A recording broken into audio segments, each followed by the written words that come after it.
because it can't be right from what we're all witnessing. So it's got to be, and I don't want to be political, but it's got to be money is setting some of these rules. Ron, how did you find the carnivore diet? I guess the first thing that got me going down this path was when I ran across Michaela Peterson and her video that said TEDx would not host her video. And obviously, when somebody wants to censor something, that kind of, picks up my ear. So obviously, I watched her story, and our oldest daughter fought with a few of those things, but nowhere to the level that Michaela had to deal with by any means. So naturally, that extra piqued my interest. And some of the things that she said sort of made sense to me, enough to make me, more curious about what's really going on here. So I started to look around a little bit more and try to understand what could possibly cause this. And our other daughter, who is younger than her, they're both adult daughters at this point. We had problems with her with what's called petite malls when she was a young, 5-year-old. And she was one of the what they called chicken nugget kids. She had a real picky eating habit. And I was sort of suspect it was based on nutrition. So, long story short, she was treated for the epilepsy of the petite malls, but we also took advantage of what the medication did to help her eat better. And as she ate better, naturally her health improved and her seizures subsided. Her medications had to be moved down. So we started understanding there how important nutrition was. Now that's kind of a sideways from the carnivore, but looking back from carnivore, a lot of that made sense, and it really kind of woke us up to what was going on from a nutrition level. And at that time, we took the, I don't know what you'd call the media standard of what's nutrition, what's good for you. Well, salt's bad for you, fat's bad for you. And, we all grew up with the stigma of wives' tales that have carried on through the centuries. Don't drink coffee, it'll stunt your growth, and butter's bad, and all of these things that we've all addressed. And if you can tell, I tend to question the authorities on some of these things. So it turns out we learned a lot from those things. But then getting back to Michaela and her obvious problems that she had and benefits that she got, we looked back at our own battles with trying to, curb weight as we were getting older. As a young man, I had a job working, owned a body shop, towing service, was very active, was 147 pounds in high school, the normal story. But as I got older and then moved into a sedentary position in life, sitting here at my desk, obviously things started to add up quickly. So we went through spells back in 2015 where we decided, okay, we're going to walk every night. We're going to eat salads for dinner every night, following the paths of the science, if you will. And short of it caused my wife a lot of knee stress and basically wore us out wandering around the neighborhood for a couple of miles. After a while, things weren't helping. They did a little bit in the beginning, but they didn't, long term. And it caused a lot of trouble for us. So a lot's happened since 2015, 2016. And, we tried various things. I took a spell where I dropped salt intake for probably 5 years. And, salt's bad. Don't do salt. I did peppers and seasons that weren't salt based. And that brings me sort of to the current day story and back to Michaela. And I started trying to understand, well, why am I having cramps in the middle of the night in my legs, waking me up and, screaming fits and disturbing my wife and everything that was going on there. So I started looking into that, and I came across Dr. Ken Berry, of course, who, after searching his videos, coming across some of his positions on salt, that made me think, I've been doing this wrong. And of course, since then, I've found quite a bit of people that think that that's correct. However, that got me on Ken's page, and that got me looking into what he was saying, the things he was supporting that Michaela was saying. And I kind of tossed that around for a few weeks. Of course, we, cut through the 2022 Christmas season and, ate, standard American diet badly as always. But once January broke, it's time to do something new. So January 9th, 2022, I told my wife, I said, I'm going to be making a change because something's got to give. I'm at the, highest weight I'd ever been. And I'm not sleeping. I'm in constant pain. Hindsight, a lot of that made sense after going through a lot more of the carnivore community's testimonials, if you will, to what they'd come to. And we sat down and watched a specific episode that I'd found with Dr. Berry, where he was interviewing Kelly Hogan. And I thought, well, this is perfect. It's a good testimony from somebody that's been doing it a long time. My wife can probably relate a little bit more to the story. So since I was bringing her into the fold of everything going on, I thought that was a perfect, video to show her. And at that point, I expected she probably would support me, but probably not so much follow along. However, she was very interested. And that brought us to the start in January of 2022. At that point, we started doing some mild checking of our weights every 2 weeks, not to, run that into the ground, so to speak. We used the We Fit application on the TV so that we could have some tracking of everything going on.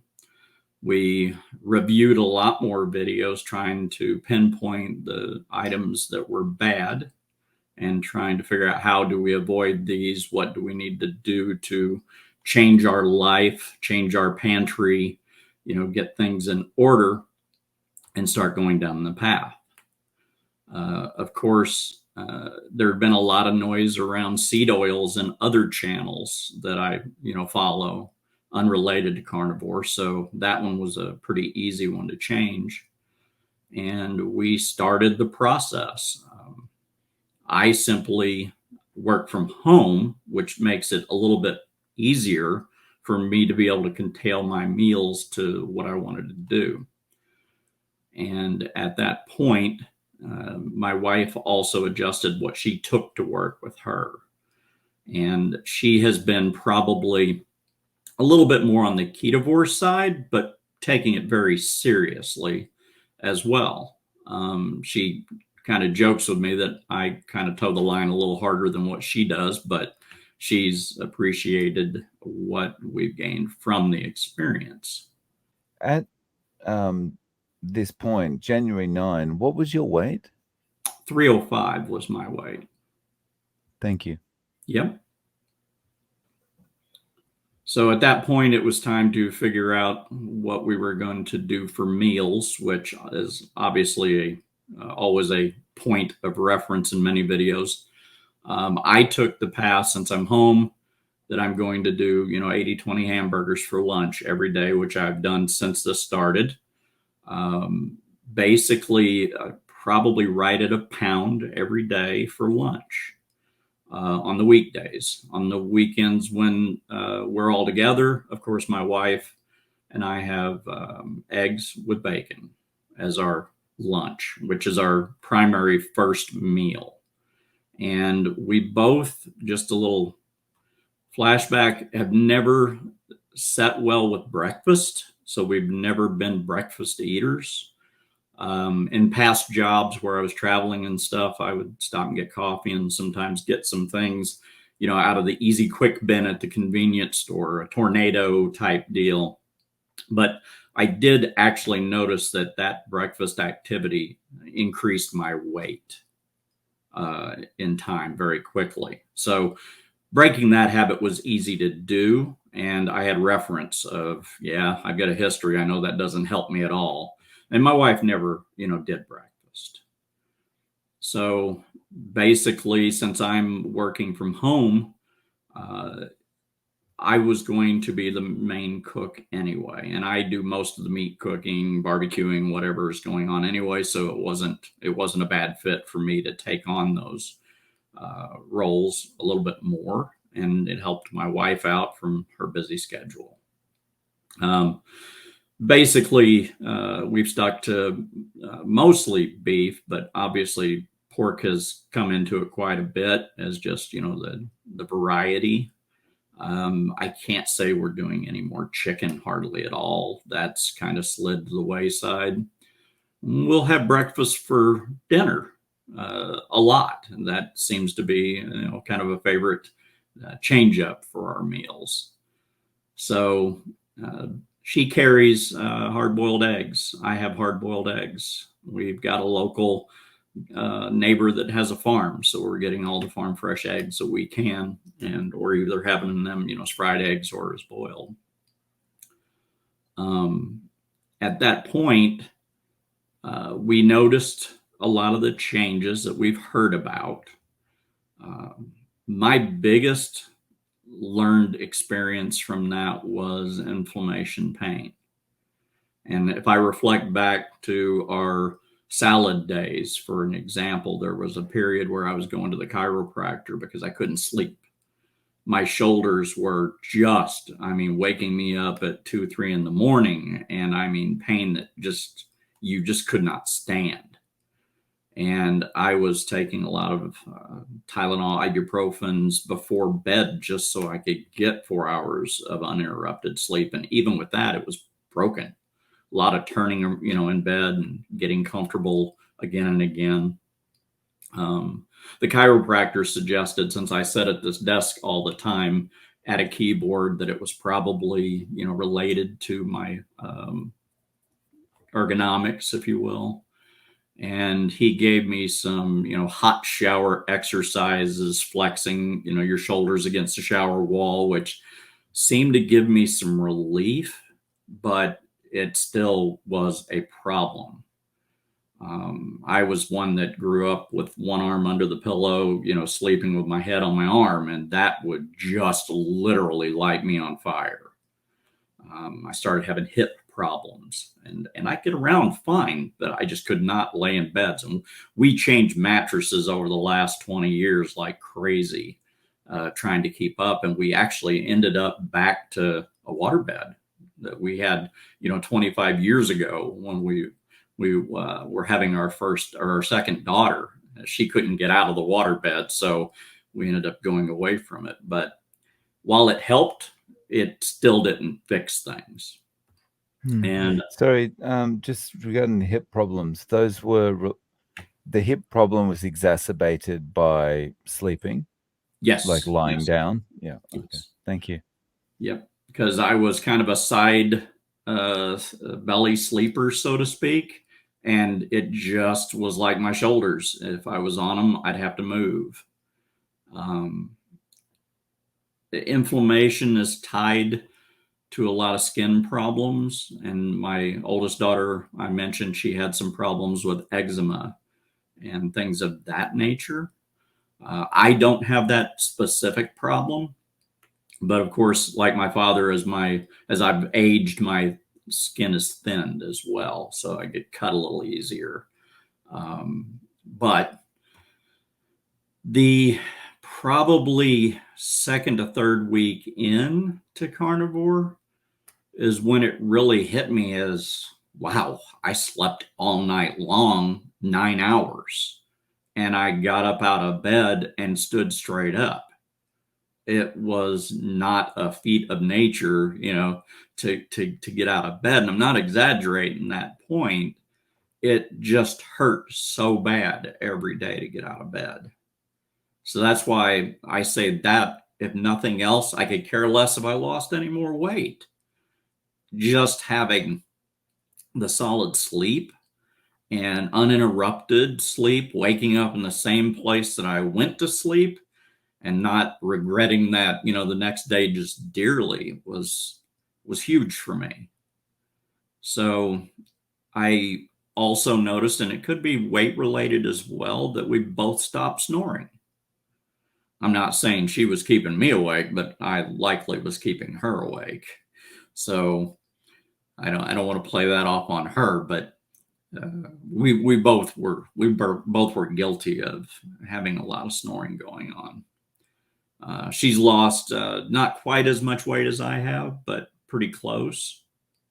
She is a little bit younger than me, so she obviously doesn't have the age aches that I've had, but she has noticed a lot more, less inflammation, more freedom of movements, even for her age.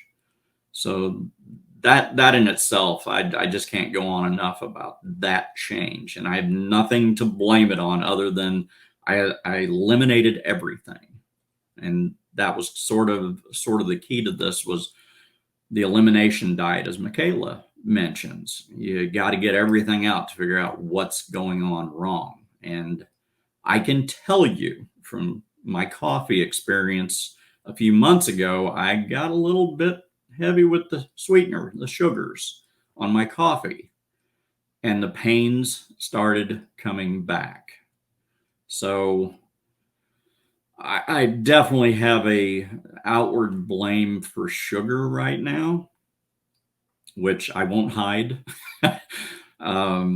We look at everything that's happened over the years with our foods, and I see that everything went low fat. I remember those days when that first happened, and everything tastes like the package it came in. It was horrible. Removing the fat removed flavor, and nearest I can tell, and from what people have said, they back that in with sugar to replace it, and everything is heavily loaded with sugar. My younger days, guilty. I would pound Coca Cola like a crazy person. Back then, I was so active, it didn't weigh in on me like it would today. So I gave up Coke probably 6 or 7 years ago. I had not been near what I was in my younger days, but I gave it up completely. But as the sugar addiction goes, I transferred to sweet tea. And if you're familiar at all with that, I just moved one sugar out for another because, well, soda's probably bad for you. Tea would probably be better.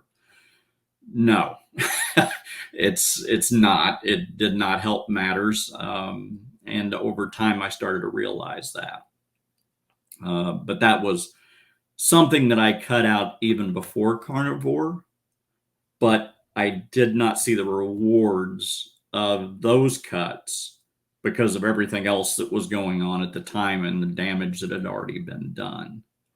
And obviously, Dr. Ken Berry references the fact that when you're on high carbohydrates, high sugars, your body takes on a lot of water and a lot of water weight, which from what I can tell when people start carnivore, that's one of the biggest first parts of the loss is that.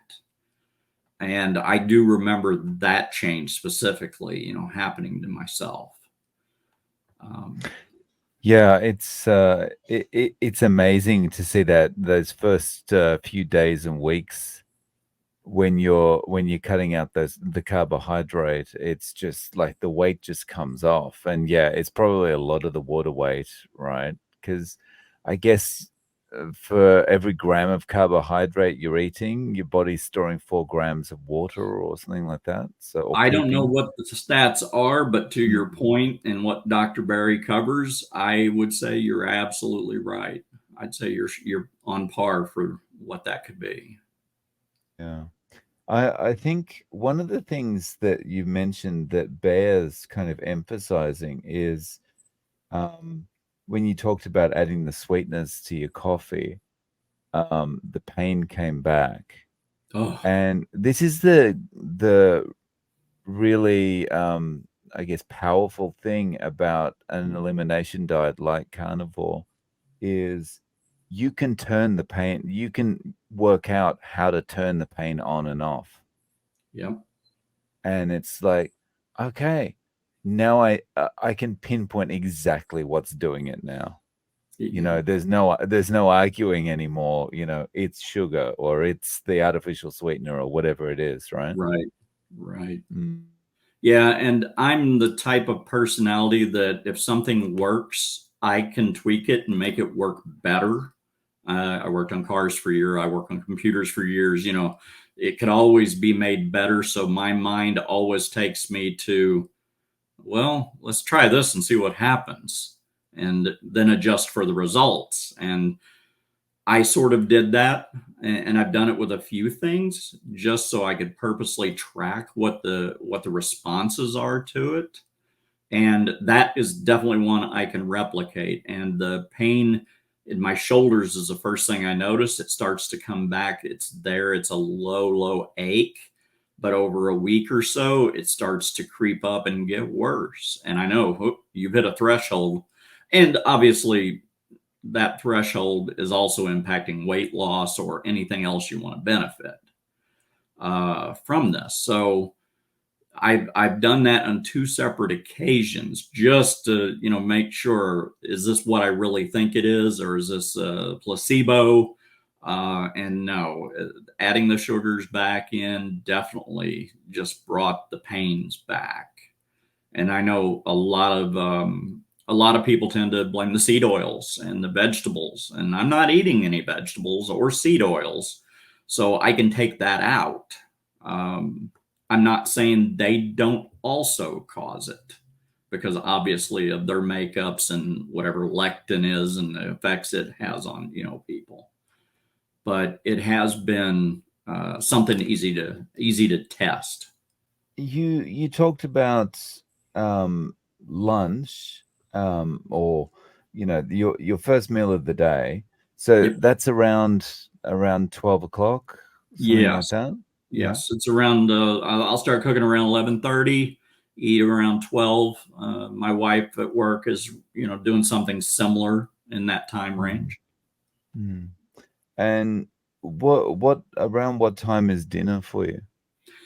She generally gets home six range, depending on the days. And we're guilty of getting busy and eating late from time to time, but we generally try to corral that around 6:30, as a late point. But obviously life gets in the way, and some nights we slip to 8.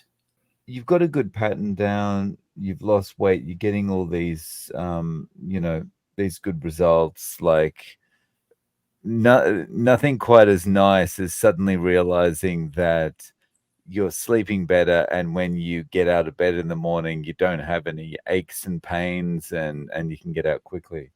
Yes. Right. So that's awesome.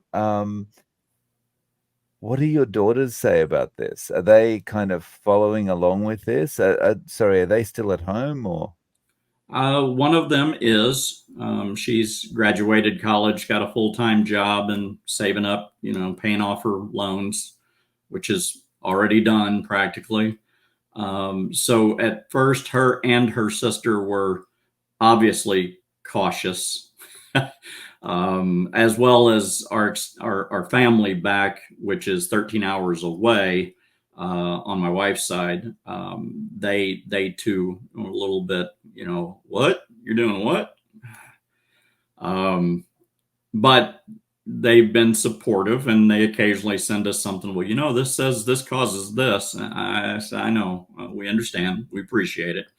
The youngest living here eats probably 3 or so meals with us a week, and she has her selections of food.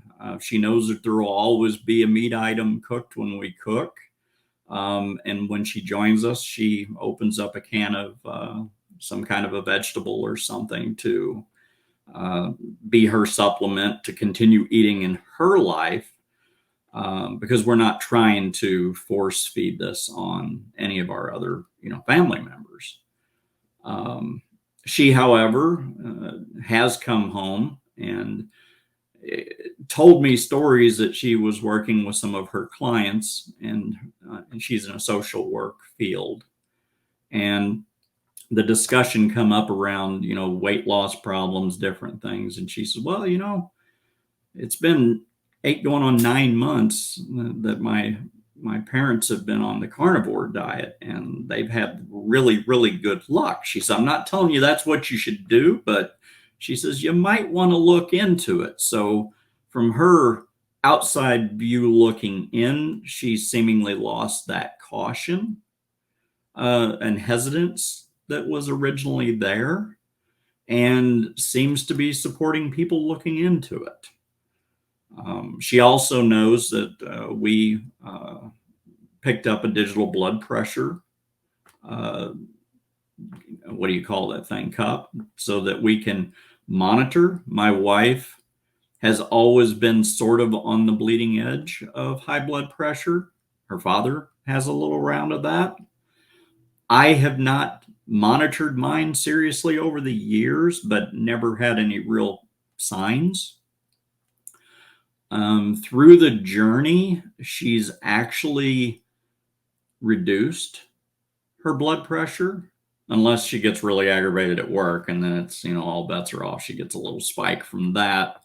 But she's reduced her concerns there, and also to her overall joy, at one of her doctor's visits, her sugars have moved away from on the edge of diabetes. So big plus there. So one of the things that I was really interested to know is, um, your wife is going to a physical workplace, whereas you're remote working, right? So how does your wife get any reactions from her colleagues about what she's eating? She is probably more of a caring and sharing and outward person than I am by far. She doesn't know a stranger. And she works in an office with roughly around 10 people. Um, and they manufacture a product. And so they're involved in all aspects of that business. So she interfaces with everybody there. And they're a fairly non-judgmental organization. And one of her coworkers' husbands, who uh, works quite a distance from home, has taken up carnivore, a little before we had, apparently. So even some of the people that work there are very familiar with that process. So she hasn't had any problem. They often take breaks for lunch when they can, so I can't say that they're all always sitting together when lunches are happening. But she shared, her choices when it started. In fairness, if they order pizza day, don't take offense if I still eat my lunch, type of thing. Oh, that's good. I think that's one of the most important things, is to be able to set those expectations with people and say, look, you know, it's not that I don't want to be involved in the office kind of party or whatever it happens to be. I'm not going to partake in the food part. Right, right. Mm. Absolutely. And we have another couple that we tend to go out on weekends and visit with and such. And they had been doing keto for a couple of years, prior. We don't see them often enough that it, affected us for what they were doing, nor did we even look into it. We just jumped straight to what, carnivore, when we made this change. And still they understand, they're eating carb light, and we're just kind of, docking carbs out of it altogether. So that's helpful. They understand. Mm, yeah. So when you think about your situation with carnivore, you've had a lot of health improvements. And sorry, how much weight are you down? So you started at 305. What's your weight Yes. now? 247. 247. Wow, nice. Um, okay, so you've had the weight loss and the health benefits. When you think about carnivore outside of the health things, what are some things that keep you on carnivore that are not related to health? Like what improvements have you seen in just day to day, not related to health?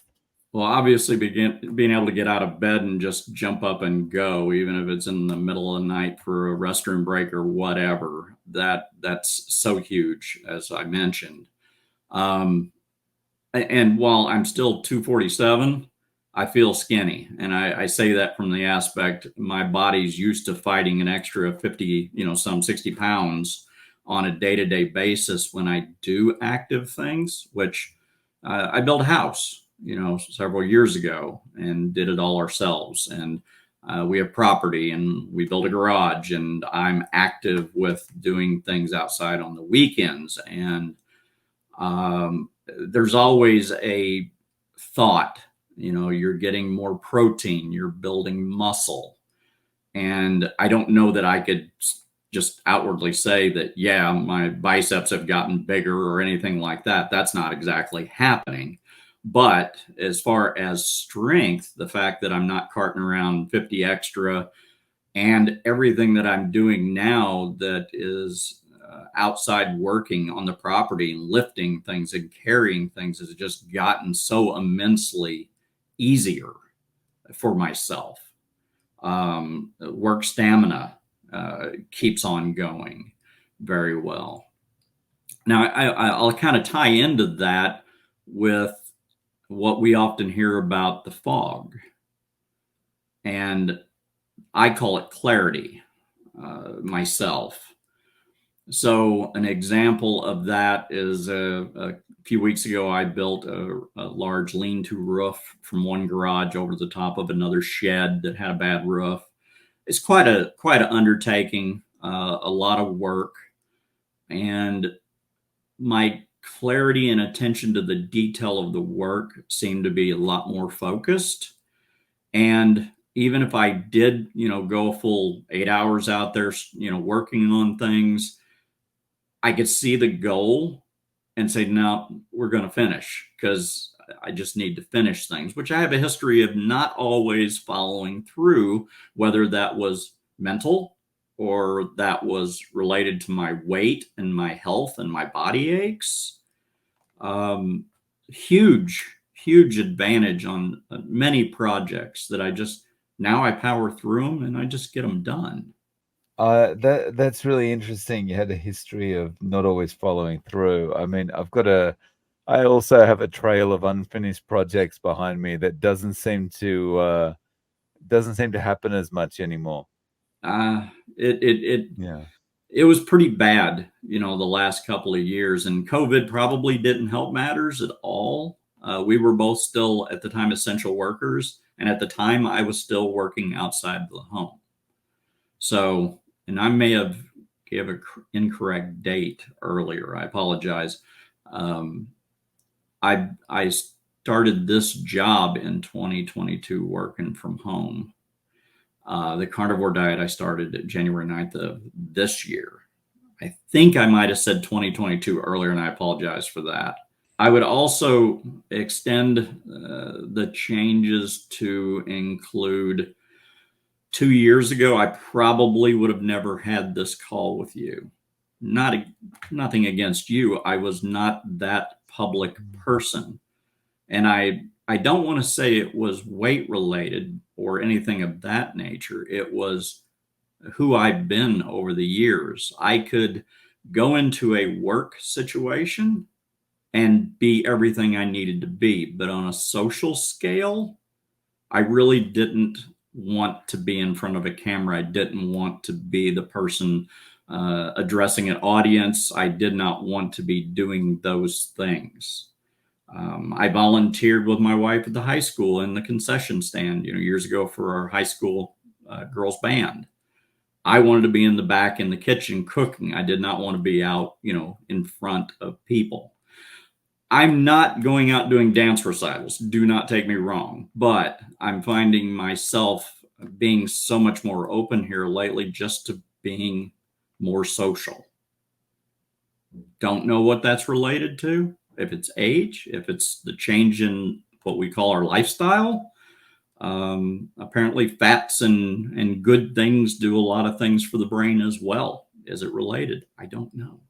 You can't really put the pin on anything, but there's definitely a change there, right? That's the like everything starts looking a little bit more.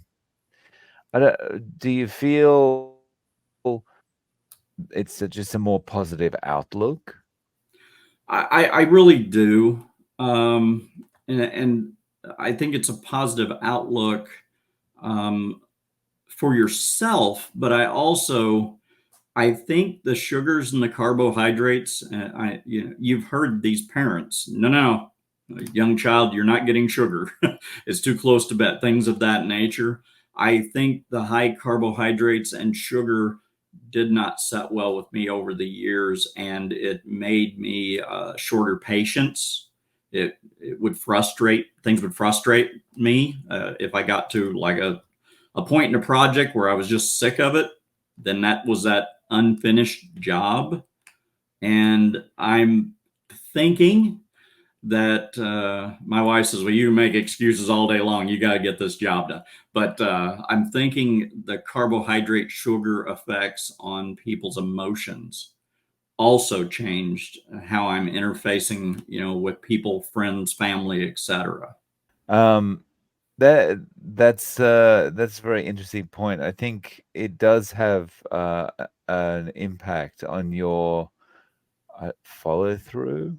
I guess it's like it makes it easier that the quality of what we're putting into our body, I think, probably um, impacts our ability, our staying power, or something like that. So, when the going gets tough, it's like, yeah, I could just give up and go and have a candy bar or something.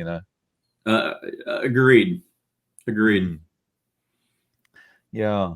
So, at this point, is this it for you? Uh, I don't. Could you define? Is this it? I mean, I plan to stay Can my you? course. Yeah. So that well that yeah, that's what I mean. So it is. Can you see yourself um ever going back to another way of to the old way of eating, or moderating your way of eating so that you are closer to what you were before?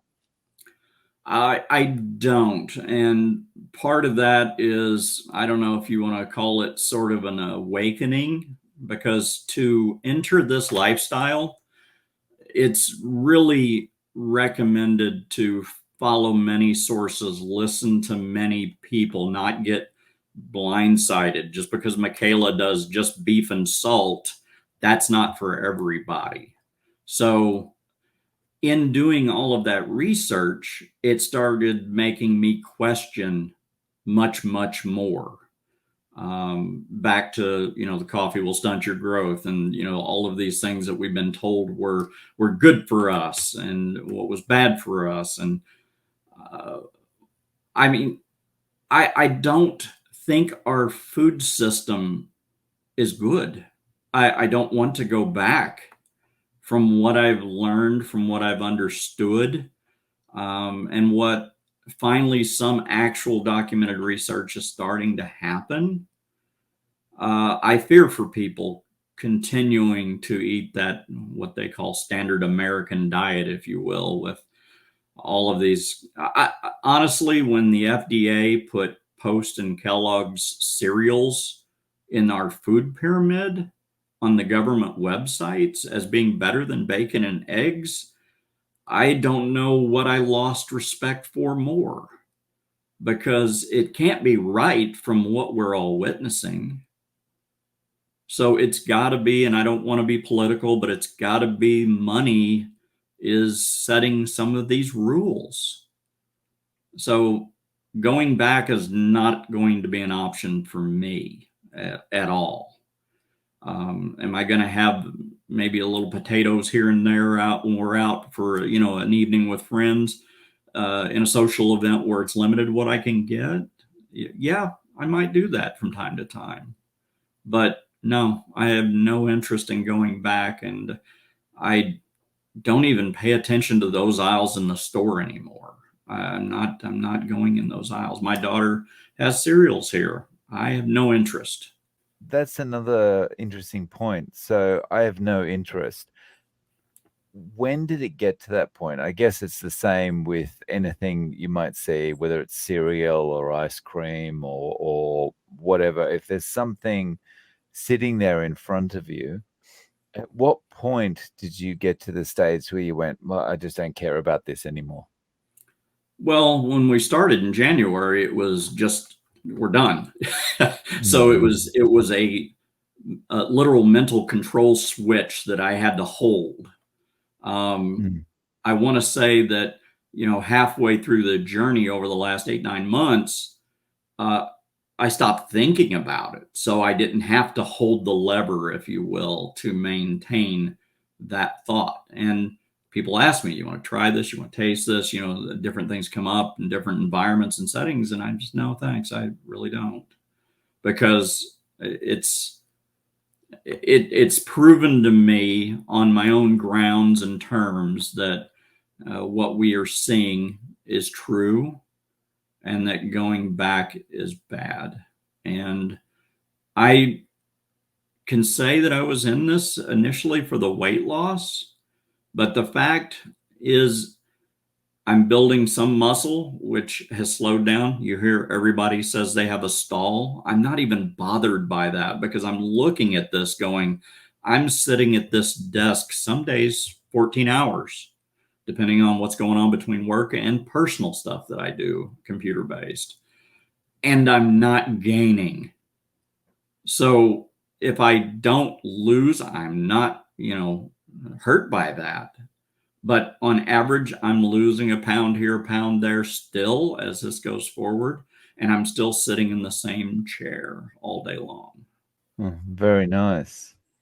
So, Ron, do you have a YouTube or any social media where people can reach out to you if they want to get in contact? I don't have anything public. Like I told you, I'm not much of a person of the presence. I have a YouTube channel, which is mostly RC airplanes and things, which is part of my hobby and stuff like that.